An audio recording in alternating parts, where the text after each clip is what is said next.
Gulberg town کی جانب سے گلاب کے پھولوں کی نمائش کا انعقاد۔ گلبرگ ٹاؤن کی جانب سے کراچی میں پہلی گلاب کے پھولوں کی نمائش کا انعقاد۔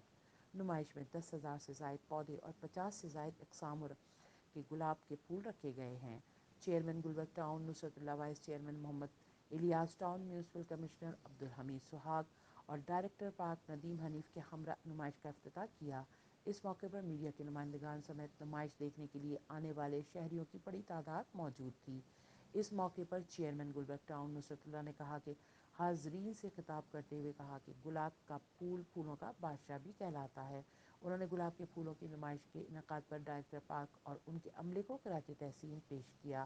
انہوں نے کہا کہ ہم اسی طرح اپنے ملک، صوبے اور اس شہر کو پھولوں کی خوشبو سے مہکانا چاہتے ہیں۔ عوام کو ان کی دہلیز پر صحت مند تفریح مہیا کرنے میں کوشاں ہیں۔ انہوں نے کہا کہ مذکورہ نمائش رواں سال کی تیسری پھولوں کی نمائش ہے۔ گلبرگ ٹاؤن اس سے قبل گل داؤدی اور گیندے کے پھولوں کی نمائش کا اہتمام کر چکی ہے۔ پھولوں کی نمائش کا معائنہ کیا اور ڈائریکٹر باغات ندیم حنیف سے پھولوں کے بارے میں معلومات حاصل کی۔ اس موقع پر یو سی چیئرمین، کونسلر اور دیگر بلدیاتی افسران بھی موجود تھے۔ HQ network, Karachi.